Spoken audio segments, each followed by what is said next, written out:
Every day is a second chance, a new beginning.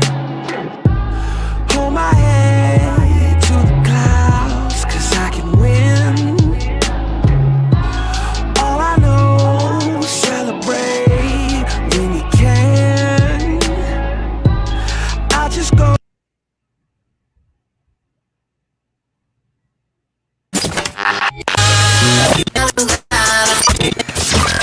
You're now listening to The Real. Man, I appreciate them dudes for talking about The Raw. Wait, they were talking about The Relatable. That's exactly what I've been going through. The Relentlessly Real Podcast.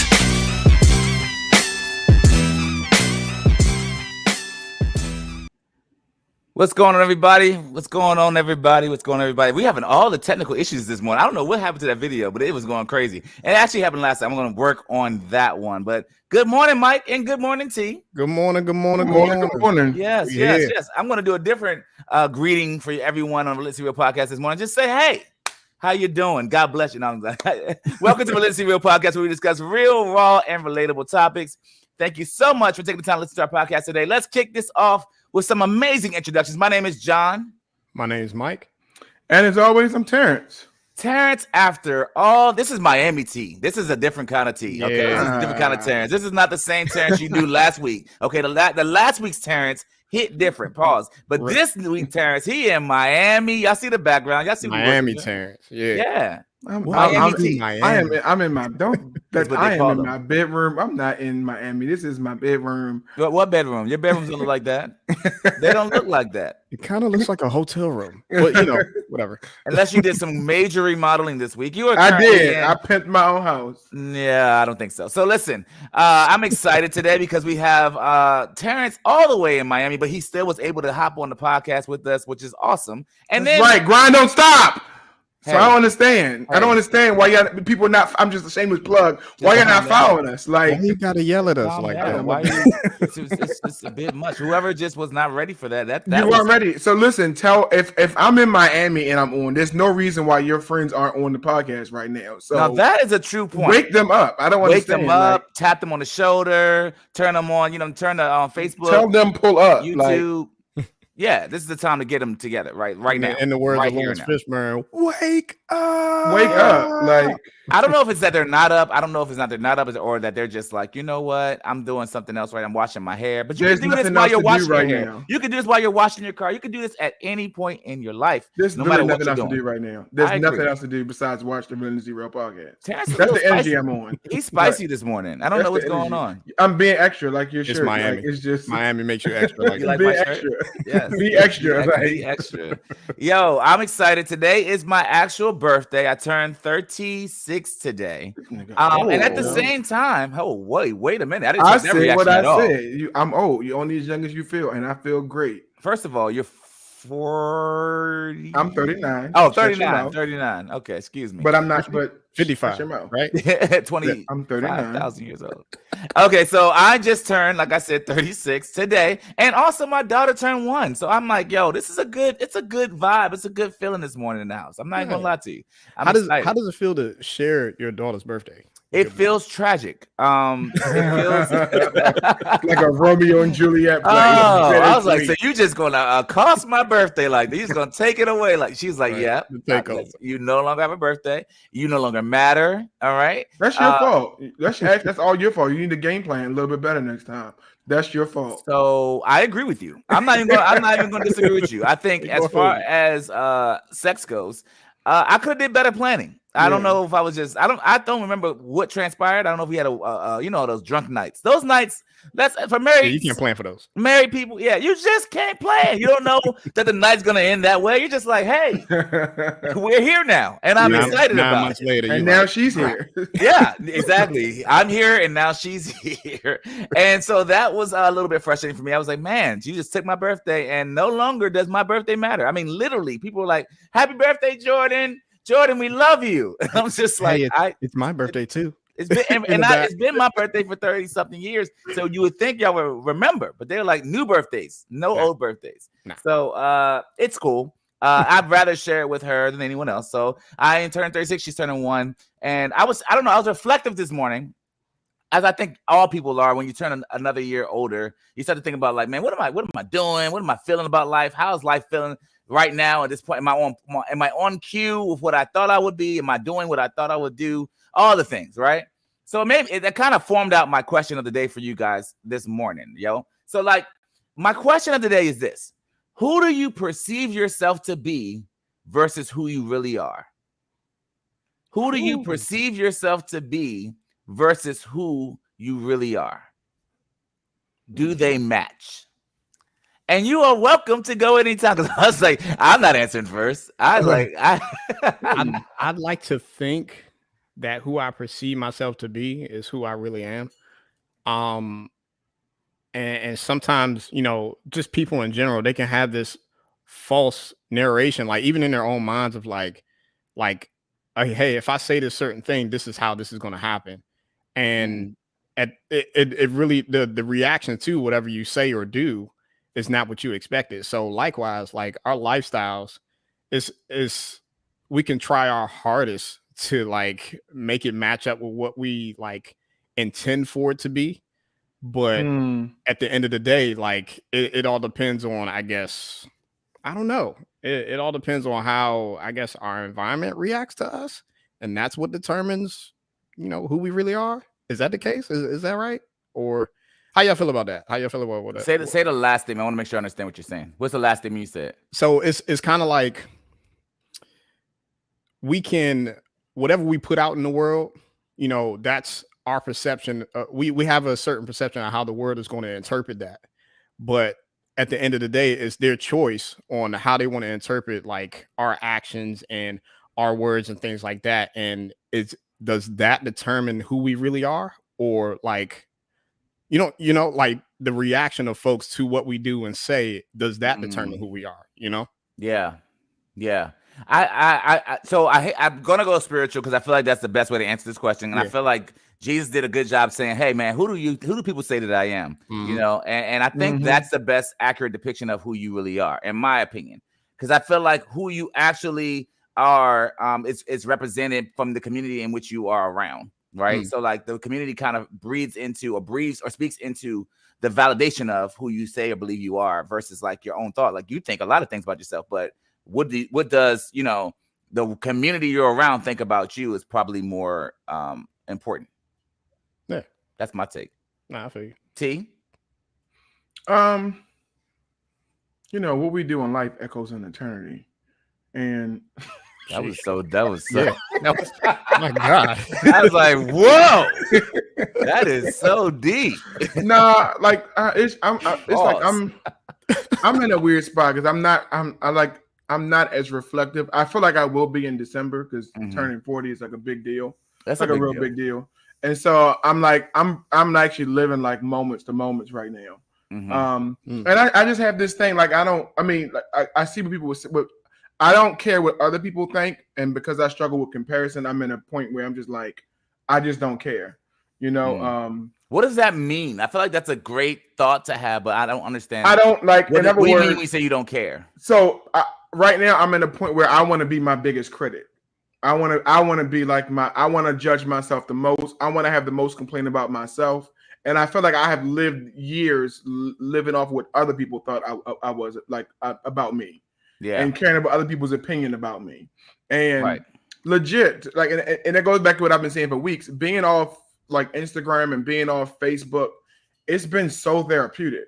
Because I just don't like make sense. Like, unless I log on to the internet and browse and like it makes sense and etc. I just don't see. How much extra time do you have?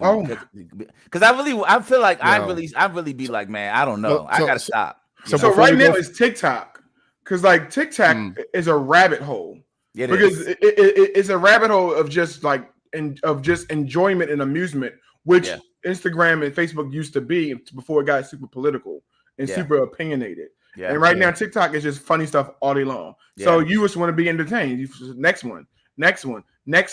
2 fights later, an hour later, I at my school building. Like 2 fights later and an hour later. No, I'll be working. But it's just like, Mr. Robinson, you need. Oh, you need me. Like, I'll be back. Okay. Like, forgot how that work. Yeah. What you about to say, Mike? The whole time, remember, what was that, earlier this week? Facebook, Instagram, all those things crashed, right? And WhatsApp, yeah. Yes. All those things crashed. Whatever happened, I don't remember exactly what happened on their end, but I know who's the owner of Facebook again? Zuckerberg. Mm-hmm. Yeah, he lost like 7 million, right? Billion. With a B. Golly. Not with an M. $7 billion, man. Chump change. Just from like downtime. And then I kind of understand that from like the industry standpoint, in technology, working in technology, man, downtime costs people money. Yeah. So whenever your site or whenever network resources and things like that are down, like money is going out the door at this point because of all the resources that people need to utilize on your network. You know what I'm saying? But nonetheless, like kind of to piggyback off of what Terrence was saying, man, when that went down, it really, I like to think it really had people sit back and assess for a little bit, like, yo, like what I'm keep trying to access this app, but I can't access this app. What else is there to do? And then some folks had to sit down and twiddle their thumbs and figure it out because all they do is utilize these apps for their daily everythings, right? Yeah. Facebook is utilized for like advertisement. Instagram also, WhatsApp for communication, like all these different things that we're using right now, especially like within the pandemic, right? It's still a pandemic, whether people want to believe it or not. That's still going on. And we utilize the social media platforms to be able to communicate with one another. Man, when that thing went down, it's like, I feel like some people might have lost their minds for a second. Like just for a hot second, it's like, yo, what do I do now? Yeah, absolutely. And I think with as far like I know for me, I thought it was my internet. I don't know about y'all. I was over here like, oh my God, either my internet or my phone. I said, you know what? I'm sick of Apple trying to make me do updates to my phone. So you're gonna just make Instagram freeze up to make me have to do the most latest. I went off. I was like, I'm sick of this. Every time I did the same thing, John. The same exact thing. So I'm looking at my phone. I can't access Facebook. I can't access Instagram. I was like, see, I just applied that update. Apple done did. They don't know how to ask to my phone. It's like, I'm going to Android. I'm going to Android right now. I blamed them. I did blame them. I almost left them too. I'm so glad I didn't. I stayed faithful. I think the whole perception, that's where we were before. The perception of who you really are versus perception of who you think you are versus who you really are. It's a very tough conversation to have because I feel like there are certain things that we put in our minds about ourselves, and then people either justify that thing or they disprove that thing. And go ahead. I'm sorry. No, I said, but so one of the things that I like, the beliefs that I've lived by, it's like I get the whole what you're doing like echoes eternity. Okay, I was joking right there, but you are a summation. You're a summation of your actions. And so the one thing I just really always realize is, like, at least or have come to realize is, it doesn't really matter who I think my perception of myself, who I think I am. I am whatever I'm doing. Yeah, it's what you do. And so if I'm not doing it, like it's almost like being like potential, and potential is nothing but, it makes sense, somebody who ain't doing nothing, like who ain't like, it's just, if you live in potential, you're just, if I don't think I'm a thief, but you steal every day. You're a thief. And so that's good. It's not to not have a good perception of yourself, but I like the challenge is, okay, if you think you're better than you are, then you need to start being that. And if you're not being that, you're not that. That's good. See, that's good. I actually, no lie, had that thought yesterday. I was at I went to Richmond. I saw Ty Tribbett performing down there, and I was like, you know what? I'm tired of, and I think I've talked about this with you guys before, but I'm tired of the self-perception that I'm not good enough in this area, that area, this space, that space. And especially, and it's funny because even in spaces that I know I'm decent at, I'm maybe not killing it, but like music, for instance, is one of those spaces. I would still be like, man, I need to work on this. I'm still not good enough at that. Like, I will tear my own self down. And I actually had a conversation about that. And it was a friend of mine. And I was just like, I'm not going to keep standing in line and with the same people that tear me down. And I get in line too and tear myself down as well. Like, at the least, I should at least bet on myself and full throttle, like, go for the things that I believe in and see those things matriculate. So or be able to come to fruition. So I'm looking at that within myself. I think it's self-reflection and self-awareness, I think, are very important in life in general. And that's why that made me think of this thought. It's like, we only have one life to live. I think we forget that. We say it often, but we forget how important that is. I know I have. and you kind of go on autopilot. And I think that's what I'm looking at right now. It's like, man, what will my legacy be? Not just financially, but like literally on this earth. When I go, will people be like, man, John did what? I want to be able to say, what was that? What, you know, that they were like, man, he did that, and he did it in a major way, you know? So I liked what you said about that, and especially how it ties into what Jeremiah said. He was like, I believe I'm very true with myself now, but I'm always very hard on myself. So I'm genuinely surprised when people say positive things about me or to me. And that kind of leads into the next statement is like, where does that come from? Or I guess like, where's the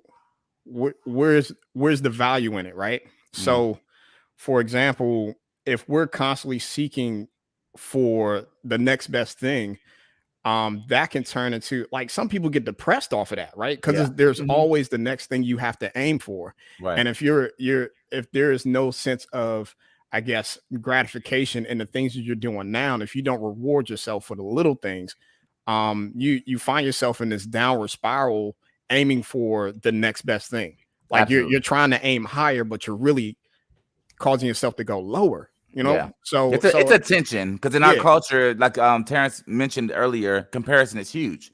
So, and not just in our culture, in the world, comparison is huge. So you're likely, or you're more likely to look to the left and the right and see where you measure, as far as you know, how great you are, how excellent you are in these, or successful you are in these spaces. Like, you know, we do it. I do it. We talk about it in our private meetings about the podcast, stuff like that too. Like how we make the podcast better, bigger, this, that, all the things. It's like, what if, you know, we're on par by reaching whoever the demographic is, because we're talking about whatever they need, and it's good for them. And it's just, you know, but the issue of obscurity always kind of surfaces in my mind too. So it's a tension that happens, in my opinion. But and it's not to say that self-reflection is a bad thing. Right. I think it just comes with a balance.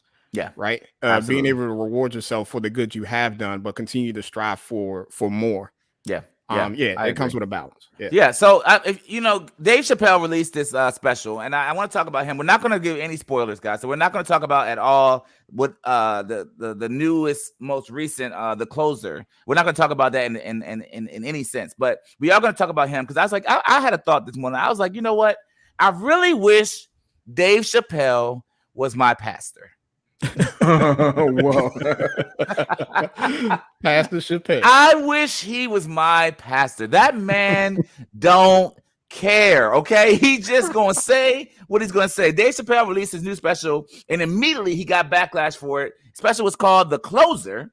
While appearing at his sold-out show at the Hollywood Bowl, he didn't hold back on how he feels about the backlash. He says, "If this is what being canceled is like, I love it. F Twitter, F NBC, ABC News, all these stupid A networks.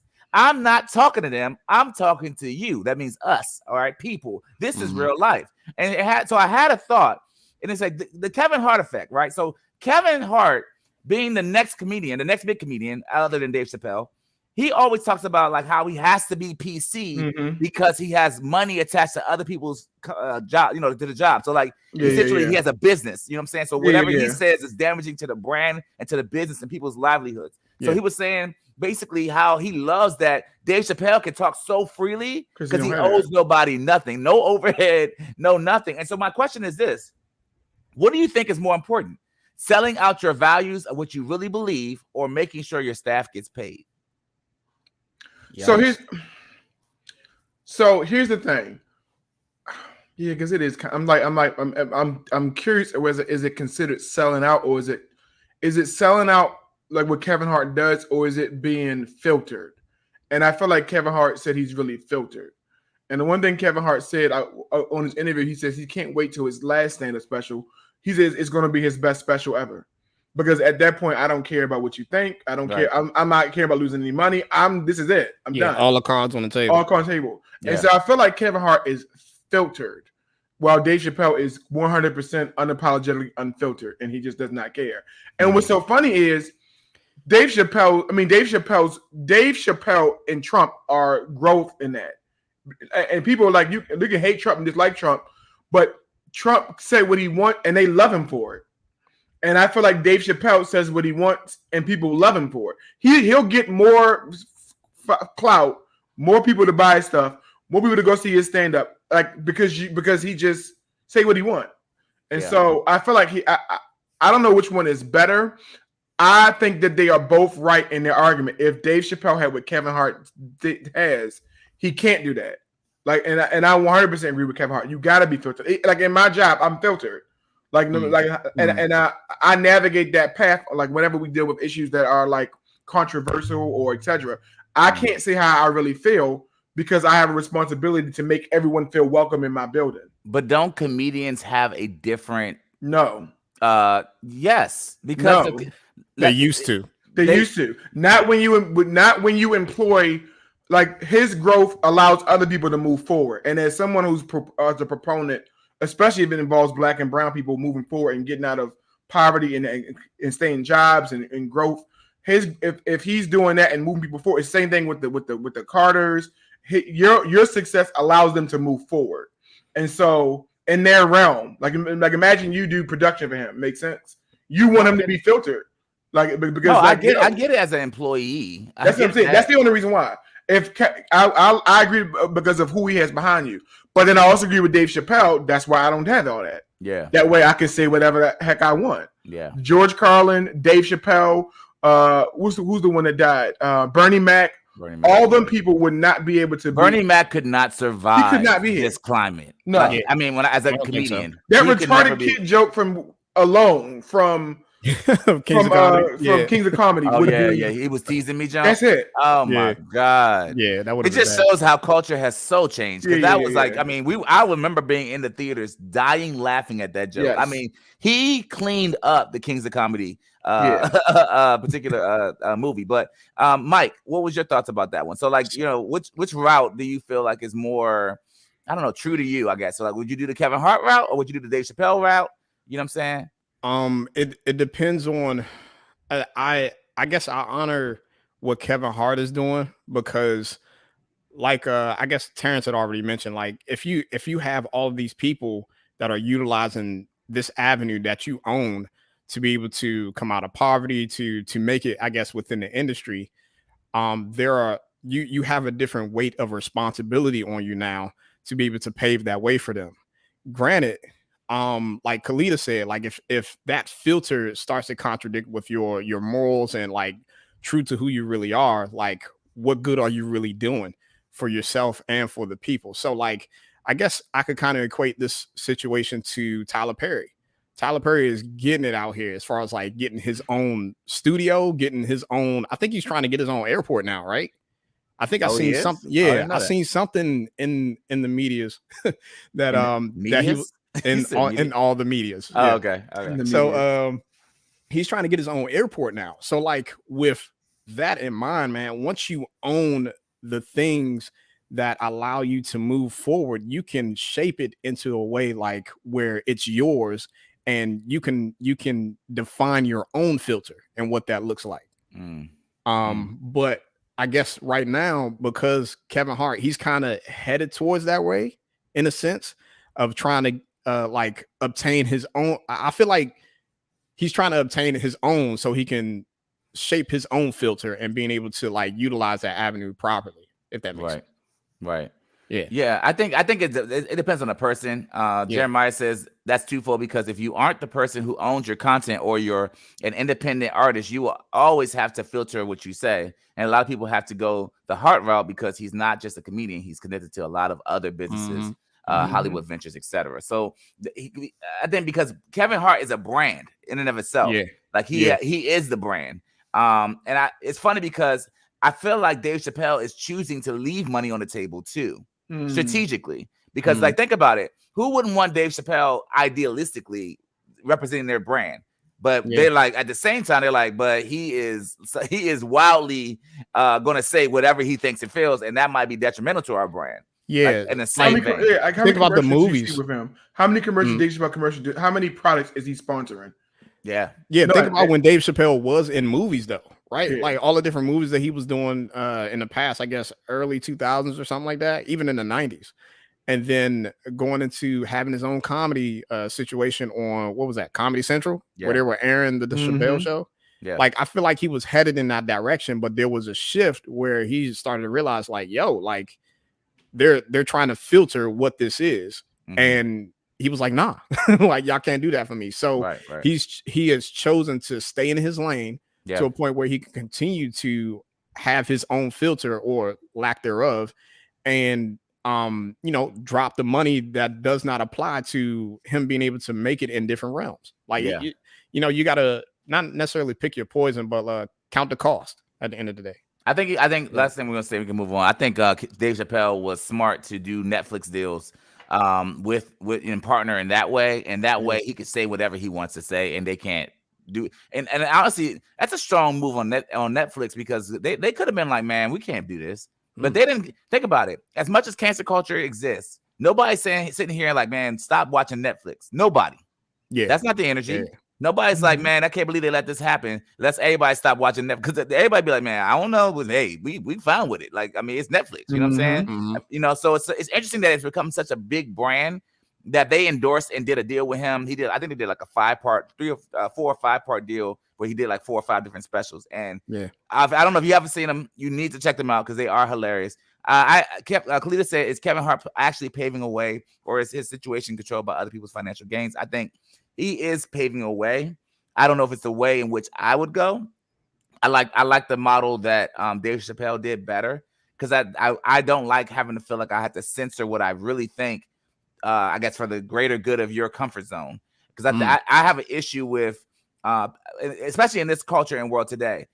Everyone that thinks contrary to how I think, they can have a louder voice than if I say something, I should be canceled. You know what I'm saying? Like, I don't agree with the majority in most of these conversations that are happening, whether it be LGBTQT plus or whether it be like transgender. I don't maybe agree, right? And my lack of agreement means I can't speak out about it, because I should be canceled because I'm viewed as a bigot, or I'm viewed as a hater because I don't agree. And we got to stop that within our culture. Like, because it's okay to disagree, but to disagree and be like, you should shut up now, is not cool. Yeah, it's contradicting to like the whole freedoms that we're supposed to have, quote unquote freedoms that we're supposed to have within this country, right? And it's trade-offs, because like Dave Chappelle will never be as wealthy as Kevin Hart. But if you ask anybody to rate which two comedian is funnier, Dave Chappelle wins. It's not even close. Not even close. And so it's a trade-off. I'm trading off.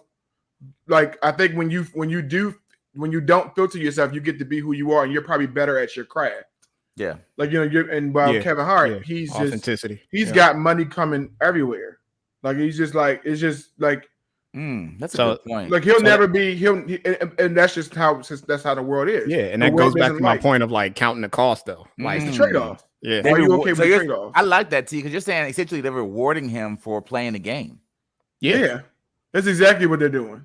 You gotta play the game to win. I don't know how I feel about that. I feel icky about that, bro. Like, I don't know. I didn't have a better word other than icky. I'm an adult, y'all. Believe me, I'm an adult. But I feel a way about that, because I feel like, I mean, it's overt. It's kind of overt, because they've been blatantly saying like, hey, you keep on this track and trajectory, there's more money to be made. There's more success to be made. So he's storing up, which is great. But he might be selling out a little bit too, so that sucks. But let's move on. R. Kelly wants to dish the dirt on other Hollywood elites who he claims have also engaged in child rape. According to an insider who has also known R. Kelly for decades, R. Kelly and his team are working with the feds to reduce his prison time. He'll provide evidence against other celebrities who were pedophiles, and that will reduce his sentence. Wow. Yeah. That was a matter of time. What? Like, he was singing well before a year. I told y'all a year ago I got more names. What y'all doing? Y'all got to reduce the sentence. Yeah, that's crazy, bro. Yeah, that was a matter of time. The fact that his situation has blown up within media and everything's coming out. All these different women, men, whatever, are coming out about all the allegations that they have towards him, all the things that he's done. Yeah. That industry alone opens doors for all types of crap to go on in the back scenes, right? So the fact that he got put into the limelight, he's like, oh, okay, y'all want to bring me down and put shame on my name? Cool. All right, I'm gonna bring the rest of y'all with me. Yeah. I think that's wild. I think no matter who he says, whether it's true or not, they're canceled. That's what sucks about this world right now.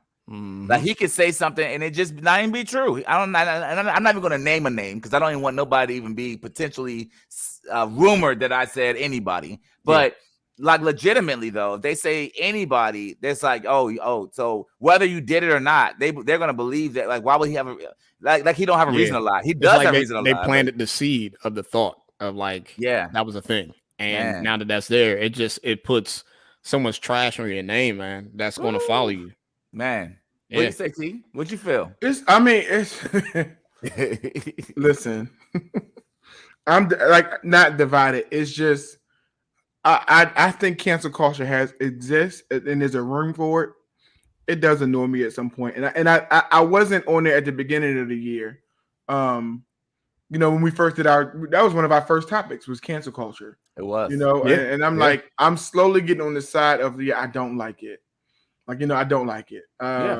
I feel like it's overused. When we talked about it. I'm sorry, I didn't mean to interrupt you, but I feel like when we talked about it, we all said that though. I think when we first discussed it, we were talking about how we don't agree that they should take the bag of somebody, like the money bag of somebody, because they don't agree with the thought publicly. So one of my friends was comparing like how people aren't like trying, but didn't R. Kelly streaming sales didn't they like go like hasn't it like gone up? I was seeing a report that his streaming sales have gone up since the verdict. I have heard that. Yeah, since the verdict. So it's just like, people are afraid his music is going to be gone forever, like Aaliyah's was. Like how does that? I'm trying to figure out the logic behind it. He doesn't even own his stuff though. That's the thing. And so that was the point my friend was making. He was saying, he was talking about how there was like Harvey Weinstein and people are still watching his movies and etc. And what I was trying to say is because, if you cancel all his stuff, you're also canceling the people who had nothing to do with it. While with music, if it is your writing, when I cancel them, I am in a sense just canceling you. Like it's different. But when it comes to new music, it's the same thing. Because by canceling Kevin Hart, like I said, by canceling you, I'm canceling people who I ain't got nothing to do with that. I just work for him. I just I just make the food. I make the food. I'm just his barber. like in my bag, makes sense. And just, so. Yeah, I guess it kind of depends on how close you are to, I guess, that person that's getting canceled. So, for instance, I'm just a cook versus I was just a driver. Like you're still an accessory to like. I think everybody's an accessory, bro. Yeah, you think so? Yes. The reality, think about it. Now think about it from this perspective. Mike, if it was your daughter, would you be like everybody getting wrapped up in this deal? Like you wouldn't be like, oh, just him. No. You sat there and cooked eggs, okay, while my daughter was getting, you know what I'm saying? Or you sat there and allowed this to happen and you're in the same room. I like the character and you should stand up at some point. And I think that's what we really as men should be like evaluating amongst that situation, because the reality is, like we talked about last time, everybody knew what R. Kelly was doing years ago. It's just that culture caught up with whatever he was doing. Like it was not that it was crazy. People knew. So I think my comment wasn't towards like I guess proximity, if you will, right? Like if people legit weren't in situations where they knew what was going on, they were just kind of like passing through type situation. And now because you were associated to, hey, I delivered his pizzas or something like that, now y'all got cancel me, like that don't make sense. Yeah, I can only go but so far. But I'm just saying in general, I think there's a lot more people that are guilty in this. I agree. And we'll never be. They'll never be, officially charged or anything. It's parents in that are guilty. Oh yeah. But again, it goes back to the Kevin Hart situation. Like, don't mess with my bag. So I'm going to filter in what I think is right and what is morally correct. Right. I mean, not trying to get scripture, but the love of money we know is the root. Makes sense. It's just that's how it is. So 18 former NBA players were arrested and charged Thursday with defrauding the NBA's health and welfare benefit plan out of $4 million, officials said. The defendants include Terrence Williams, Allen Anderson, Anthony Allen, Desiree Allen, Shannon Brown, William Bynum, a bunch of other people I'm not going to read. Those charged face a count of conspiracy to commit healthcare and wire fraud. 34-year-old Williams, who spent 4 seasons in the NBA, was described as Not the related. leader of the plan. What you say? Not related. Not really. I mean, he's not relevant, but he was the ringleader of it all. And apparently he got $230,000 in kickbacks. So here's the thing that bothers me about this entire situation. You only got $230,000 and you're going to prison. 230,000.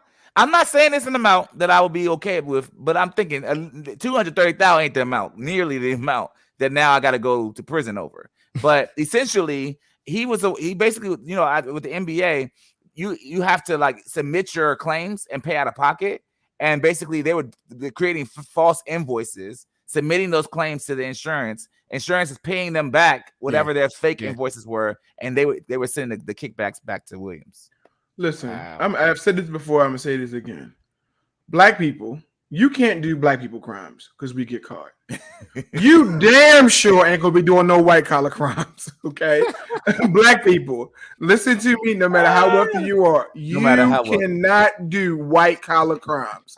Because if this was the other people, we wouldn't find out about this years later. Years down. Yeah, Bernie Madoff made billions of dollars. You made 200. That's enough, nigga. That is enough. Can you see them look at them invoices? Because I know they were looking at invoices like, man, I know he didn't get that. And that's what happened. Like they were getting invoices from doctors, and players were like traveling, and while it's like the worst white collar crime. It's like, oh, he's taking money from a root canals and fill-ins and stuff like that. And like, wait a minute. So he doesn't need no root canal. Let me figure out what this nigga's doing. So let's talk about like how much they're already making, right? Like as being in the profession that they're in. So that's the thing, Mike. So I was watching Shannon Sharp talk about this, and some of them have made. Shannon Sharp was dope. He said it was like I had the fortune enough to I hired an investor and someone an accountant, and he said, bring me all your bills, and this is what you're supposed to make.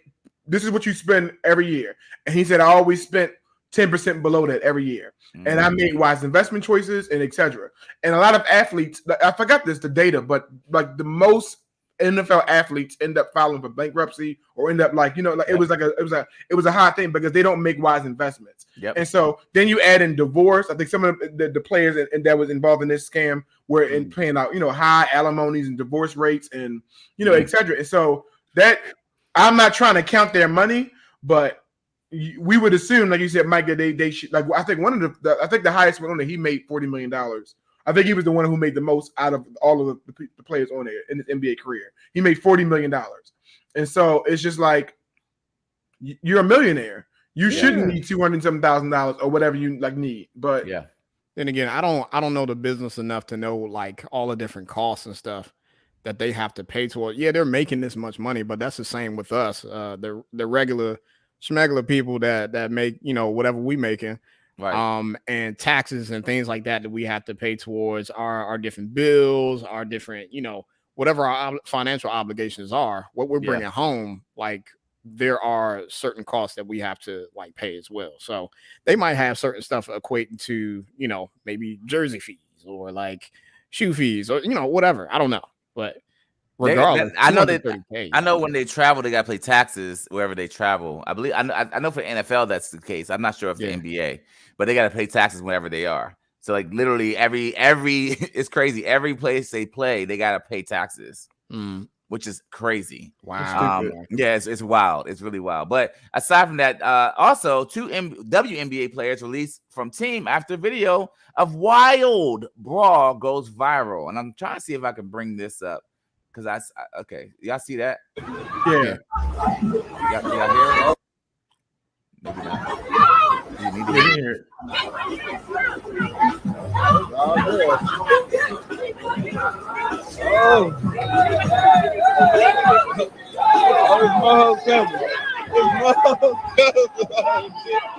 They beat the shit out of somebody over here in this corner. Jesus Christ.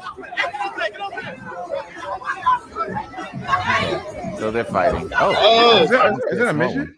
Hey, We don't say that. I'm sorry, on the little Real person. podcast. I meant little person. We don't even say that. I meant little person. Okay, I'm sorry. so I mean, we'll move don't cancel me. Yeah, Don't I'm cancel about to us. say in the same conversation. Oh no, that's not. I meant little person. Yeah, I'm sorry. thank you so much for. Yeah, we're gonna just beep that out later in post. But either way, the WNBA, yeah, they're fighting like in the streets. I mean, I don't know what. So apparently, they videoed this, and so what I also know to be true. I was talking to somebody last night actually. That's a teacher. They said that they have a Instagram where kids just fight and they record it. Yeah. That's. Kids, I mean, come on. That's actually the dumbest thing that you could possibly do because now you can't disprove that it's you. So the amount of I don't want students using phones in a building, but at the same time, the amount of evidence and the amount of suspensions and the amount of discipline I've been able to do because of student cell phone video is like funny. Because what happens is they'll record a fight in the bathroom. Mind you, no one knows they got into a fight. There's no camera in the bathroom. I mean, a full out in the bathroom, and then go back to class like nothing was normal. But what happens when the first, hey yo, look at this, hey yo, look at this, look at this. Then teacher walks over, oh, what's that? And then next thing they text me, hey, Marquise has a video, Marquise has a footage that you might want to see. You might want to call him down to the office. And then next thing you know, cool, like it's just like, and it happens every time. This generation will never be criminal or overlords because they record crimes and post it. And like you said, this video went viral because the NBA player in question posted it herself. Right. Yikes. Just crazy stupid. So granted, we're not endorsing that kids or people stop recording, the crimes that they can commit, but just at don't the do same the crime. time. How about that? Yeah, right. There you go. Don't do it. But don't record yourself doing it and then post it. Yeah. Right. Look, not smart. Jeremiah, he had mentioned like, hey, we used to do that back in school, but now videos are like 4K. So we zooming in for the best shot. Right. We over here like tagging people in it. I mean, it's just ridiculous, guys. She got released. You on the ground level underneath people like look at the chin. Look. Zoom in on the chin. Yeah, it's ridiculous. She apologized for releasing the video. I don't want people to see me in a bad light, and I'm just like, shut up. Here's perception versus reality, like we talked about earlier. There you go. You did it, and then you also posted it. Like you had moments you wanted to be seen in the bad light. What clout was she trying to get? I don't know. Like you like in a sense you made it. You're in the WNBA, which is the highest level in your career realm. This is the highest level you could possibly be. Yeah, you made it. Yeah. So. Yeah. Man, it just goes back to something my family had taught me when I was way younger. Like your actions have consequences, right? For every action, there's a reaction. So us, like we got to be mindful of our actions and things because there's going to be some sort of consequence that comes after, right? There's no way, or there's obviously a way that she thought that, hey, posting this video is going to give you some type of clout, or this is what I'm gonna do because this is what we do on social media, right? And look at all the consequences that are coming afterwards, man. Doesn't make any sense. Doesn't make any sense at all. So this post was kind of viral from Kevin on stage. Ladies, what does sex feel like for y'all? And the comments are, whew, when someone is scratching your back and misses the part that's actually itchy. Feels like I should have been a lesbian. Like you're about to sneeze and it never happens. Like you're waiting for the beat to drop and it never happens. Like going bowling and getting a gutter each time. When you go to the fridge because you're starving, you leave empty-handed. When you accidentally close your Spotify when you're swiping away other apps. When you switch to the other side of the pillow, but it's warm. It's like watching someone else clean. You enjoy the effort, but you know you have to do it for yourself later. It's like a roller coaster because you're really excited and then it lasts for a few seconds. You know when you're pointing at something and screaming right there and the person is looking everywhere but that spot? It's my favorite like one. That. It's like charging your phone overnight just to find out it wasn't all the way in and you're still on red. Oh, God. Bruh. You know when you walk in a room and forgot why you came in there? Like that, but there's a sweaty man on you. When you waited 45 minutes for the DVD logo to hit the corner of the screen and it hits the side. Like those massage chairs that thump your back randomly, and you're like, is this supposed to feel good when it's over? And you see your server with food, but then he walks to a different table. Like when you're on TikTok and accidentally scroll past the video, now it's gone forever, but you want to know the ending. This one girl said the thought of it is better than the actual thing. Sheesh. When you dip your wings into ranch, but it's really blue cheese. Like when you're a kid and your parents say they're taking you to Disneyland, then drive right past it. Like when McDonald's tells you the ice cream machine is broken. Feels like when you're craving your favorite food all day that you had in the fridge to only find out someone else finished it first, leaving you nothing. So I just had to share that because I felt a way about the way women think about sex. If you felt some kind of way, you're part of the problem, John. You're supposed to be extra. You get in that bedroom, do what you love, and be extra. Bro, I was just sitting there and I was just like, wow, you ladies are very articulate They about went how hard. you do not enjoy They went hard. The coloring, the coloring. It can't be that bad. It seems like it is. Seems like it is. It sounds like it is. Sex is awful to them, or coloring is awful for them.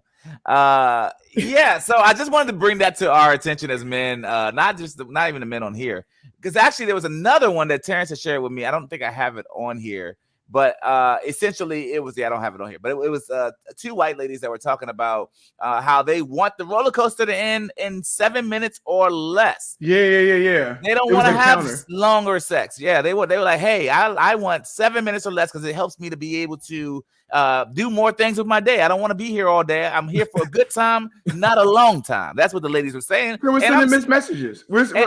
I don't know. I'm confusion, Terrence. Do you want less time? Do you want more time? I don't understand. I don't understand. I just listen. I feel like fellas, we need to do better. Obviously, because it's obviously. But remember, Terrence, that post and Mike, that post that had the guy 85 South was talking about it's at least 40 minutes. Remember we talked about that? Mm-hmm. Yep. I looked at my wife. I said 40 minutes. They want at least 40 minutes. Yeah. To turn them on, right? Yeah, man. They start getting to the juices flowing. Yeah. You know, it's at least 40 minutes. I said 40. But according to that you're going once we there.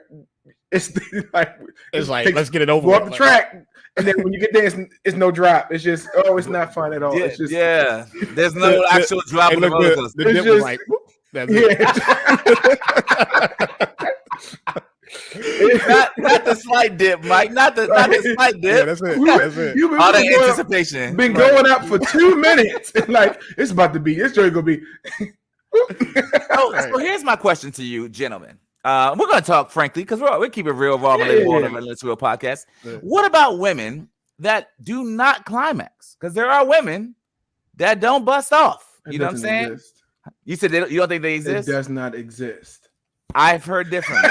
I'm just saying. It's a lie. It's a lie. In life, I mean, it's the reality that there are certain women that will never climax. And so my question to you is, how do if 45 minutes later, an hour later, ain't nothing there? You're like, okay, so maybe you wasn't never supposed to. I don't know. But we talked about that, and I want to keep having that conversation because we talked about this in a much earlier podcast, that we talked about is that a lot of times, people aren't they are not exposed to their sexual side, and they don't know how to get themselves there, and they're not and so it's very hard.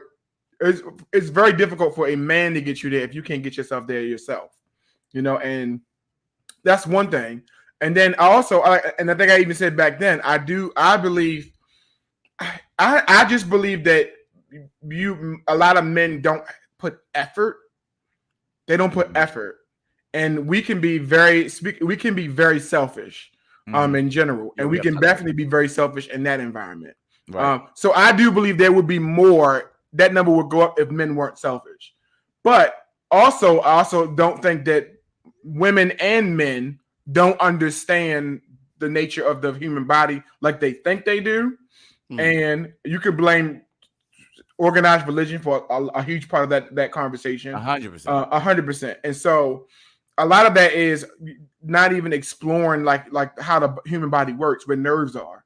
And so nerves, muscle, muscle contraction, etc. And so it's just, that's all of that to say is that there's effort and there's also knowledge. And I think men lack the effort, and then men and women both lack the knowledge, which is why I think that happens. That's the equivalent of like love languages, right? Like you can. Khalida, say it. John not here. I'm sorry. I'm just repeating what she said. Hey. I'm sorry. Okay. It's my birthday. It's my birthday.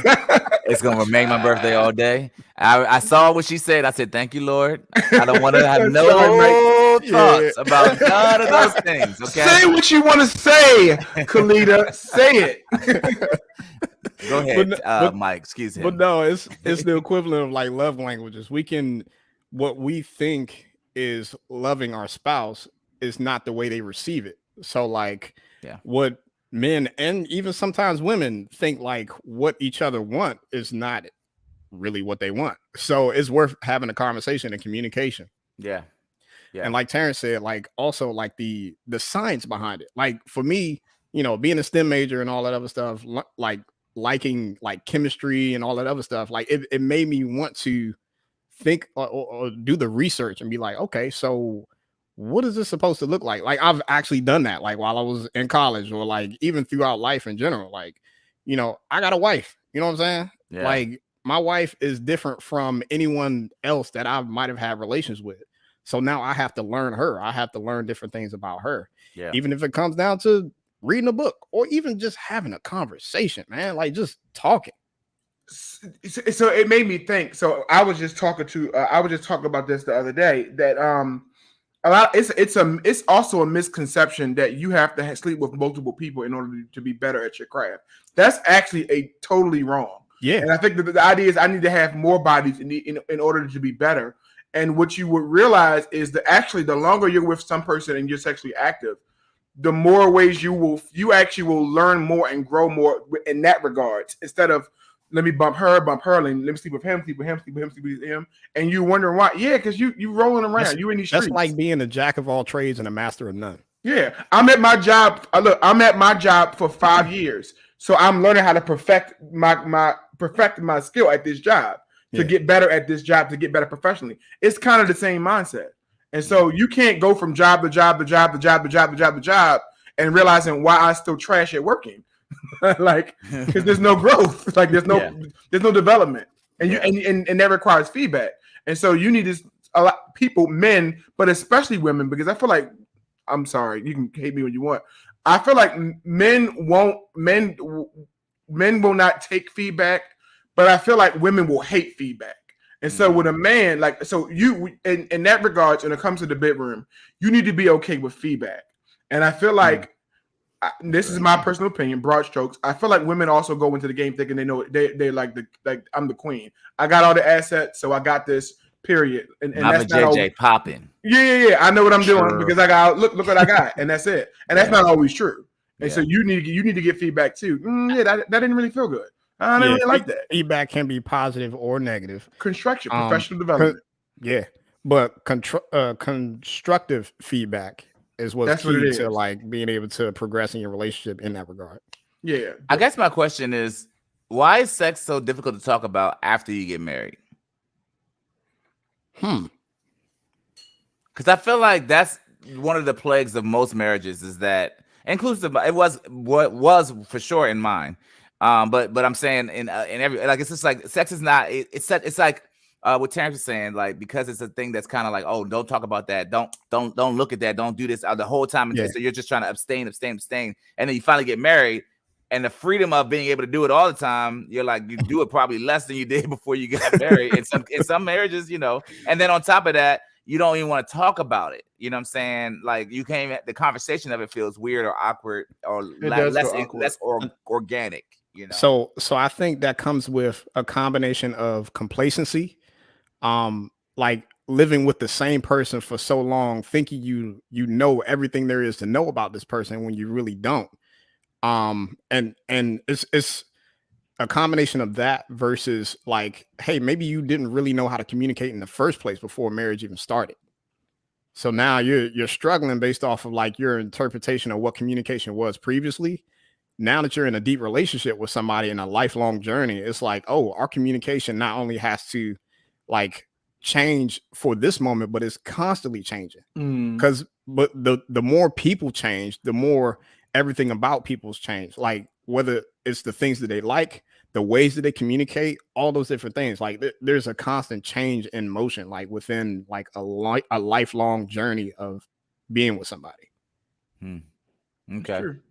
Yeah, I think definitely has truth to it. I think communication is tough when you talk about an area in which it's more or less taboo, especially in the church. You know, growing up in the church, you don't talk about it, you don't deal with it. Like you're not taught how to talk about it properly, like in that space for sure. You know what I'm saying? So when the topic is all you do is like literally close the closet door on that topic and don't open it up until you're married, and then you get married and now you can open the door, but like you don't even know how to start sifting through the door, like the things that are in that door, the thing like what's appropriate, what should I, and so like what should I, should we invite porn, like should we like legit questions that should be answered, but they should be answered on the front end and not on the back end, in my opinion. And like you're constantly being reactive to it rather than like proactive. 100%. And you're learning from other sources, like you're learning from other sources. Like you're learning, okay, this is how you do it. I'm learning from music videos, I'm learning from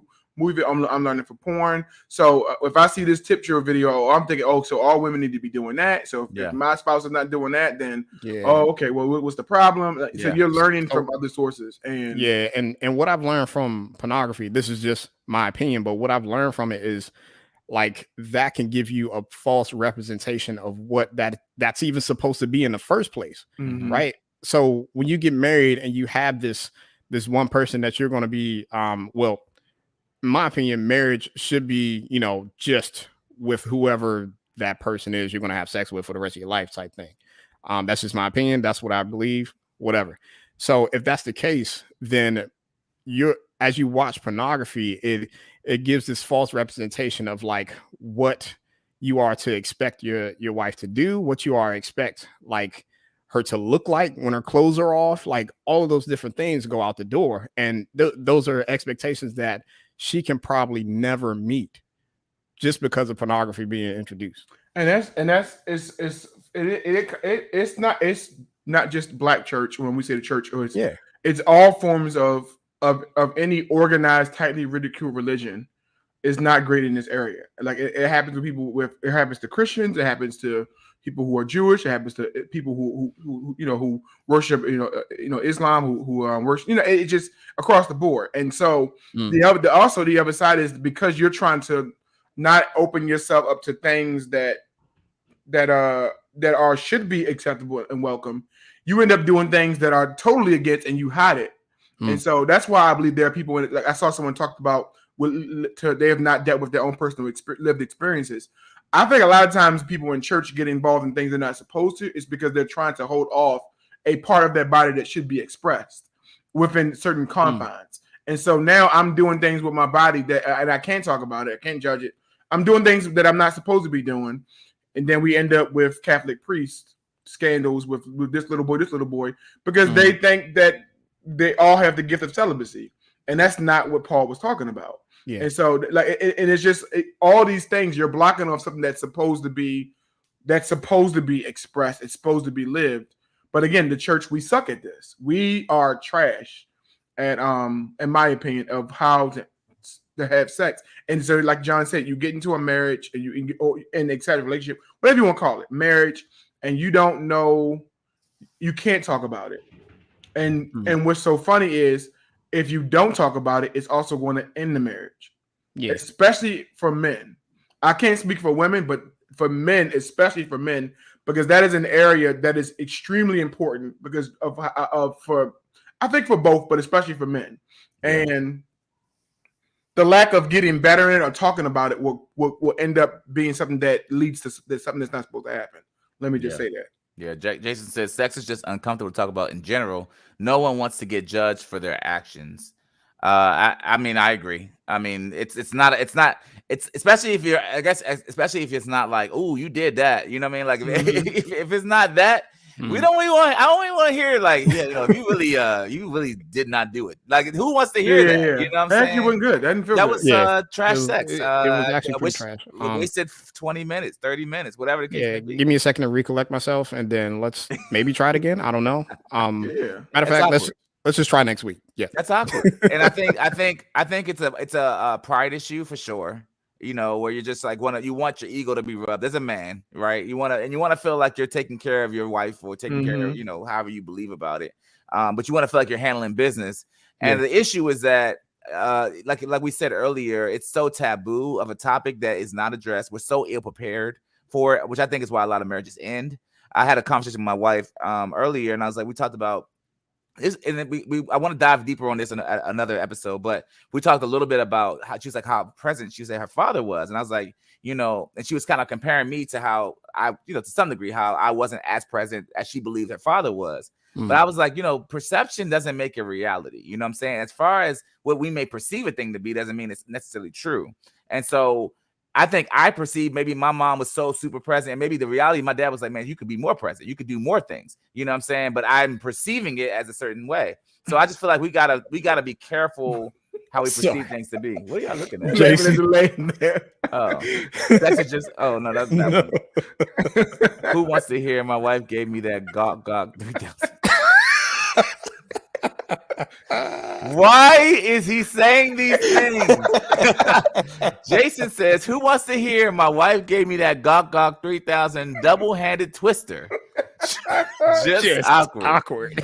I agree, Jason. I think, especially when you put it into text form, I feel even worse about it. It feels worse reading it. Like I had to read it because I'm like, we have people that are listening to the podcast, like as they go for a walk or something. So I need you to know that that's where Jason said he don't want to hear about it like that. So he's like, you know, it's funny, but I'm realizing like. You can't say that. I can't go like to your wife and be like, listen, you are, and without it being uncomfortable, right? To my wife or your wife? You couldn't. I'm trying to say, we can just log off. Keep my wife out your name. I don't know what you. We can just log off. We can just forget it. That Jovita, that's not what I was saying. Like, forget it. We got more. We need to FaceTime you after this. I don't know what's going on here. There's gonna be a meeting after the meeting. Hey, there's gonna be a meeting after the meeting. I don't know what you're talking about over here, brother. A husband can't tell his wife like, like he should be able to, but in some confines, like, yeah, you sucked a mean, you know what? Without it, and you're complimenting it, but also at the same time, do I feel icky? Do I feel sick? I don't agree. I don't agree. Say, why could you say? Yeah, no. I'm saying that sometimes is the mindset. I can't make sense. That I'm not saying it's true. I have no idea what's happening right now. I'm not even gonna lie to you. I'm saying like flabbergasted that we're going down this rabbit hole. I believe going down what? I said it, rabbit hole. We're gonna talk about it all on this. No, but to kind of end this off, I believe in giving honor where honor is due. So if she did a good job, I'm gonna let her know she did a good job. Do a high five. I mean, you know, some people want to give high fives, some people want to return favors, you know, whatever the case. So handshake. You got a secret handshake when that Jason, no apology will ever be enough, okay, for where you took this show. You took this. I actually think, and I hope that we can have more conversation about this. I actually think we should talk more about sex. Yes, I agree. On the podcast. And really start dismantling this idea that, hey, oh my God, we can't. Oh God, no, not sex. Yes, people, sex. Yes, giving head, anal, whatever. I don't know. I don't know where I was going with that. I just said random things, but boobs, stuff. We're gonna just go there. I don't know. You said, don't you mean coloring? Yeah, I think we're way past that now. Yeah. I mean, we done said wildly worse things than that. Terminator 3000. Whatever. This man said something about twister. Oh gosh. Sorry, babe. No kids. Kids don't. It's only funny because I've seen that TikTok, so I know exactly what he's talking about. My wife is like, John, stop. I guess the kids are listening. I had no idea. I'm so sorry. My daughter's gonna be like, Daddy, what's just come here, give me a hug. Don't say the word. Yeah. Do you want to build a snowman? Frozen. Let's talk about Frozen. Yeah, when go ahead, Mike. When we post the podcast, we gotta make sure we put that E in there for explicit. No. I'm editing beeps. I'm like beep, beep, beep. Like, we don't man. be deeping this whole John out. Oh, Because it's explicit. I'm sorry. But this is not for kids all the time, guys. We got to talk about some grown-up stuff. Terrence about to be 55 years old. We can't talk about kids stuff all the time. Oh, I had that. You heard that? So I'm sorry, T. I threw you under the bus. That bus wasn't for you. I'm embracing it. You should. You look like you don't look at all like you're 40. I don't feel like it. That's why I'm about to go up to this pool and I'm gonna sip some. You better lay that body out in that pool for them people, boy. Don't nobody want to see this 40. No, let them see that 40-year-old all bod. 65. Yeah. I'm showing all this thigh. That's right, man. Show it. Let them know you've been in the gym. You've been doing your thing. I've been doing all right. We see your chain. All right. So listen, guys, thank you so much for listening to the podcast. Javita, this is not a time to find out what hotel he's staying at. Text Javita outside. I mean, first of all, we were just talking about this is inappropriate. I don't know if you're talking to my wife or not. I'm not. I wasn't going to say anything. Yeah, she's like, what hotel you staying at? It's my birthday. Why you they see it? They see it. Like, inappropriate. Wildly inappropriate. Oh, here we go. Tanisha showing Jesus, not anyone but Jesus. All right, we got to get out of here. Thank you guys so much for checking out the Relentlessly Real podcast. We are obviously on Facebook. We're on Instagram. We're on YouTube, as you guys know. It's live in the YouTube right now, live on Facebook right now. We encourage you to keep showing, telling people, having people understand we are here talking about men issues and random things that we don't know what we're going to discuss from week to week. And we don't know where Jason mainly is going to take the show. So either way, we want you to keep checking us out. It's my birthday today. Hey, I am 30 extra. freaking 6 years old. I'm going to be extra all day. I'm excited about it. And my daughter's going to be 1. I am not old. And so thank you so much for listening to the Relentlessly Real Podcast. If you want to submit topics, you can always do that at relentlesslyrealpodcast@gmail.com. Again, that's relentlesslyrealpodcast@gmail.com. Thank you so much for listening to the show. My name is John. My name's Mike. And I actually wanted to end it on a dad joke. What is similar between a Catholic priest and a person who came in second place at the Olympics? Let me say it again. What does a person who came in second place at the Olympics and a Catholic priest have in common? I don't know. They both came in a little behind. So I'm gonna have to cut the entire ending of the show. I see that now. We might need a new co-host. We might be looking for. We might be putting out applications for new co-hosts because this man has lost his everlasting mind. Thank you so much. Listen to the Relentlessly Real Podcast. We love you. God bless you. Peace.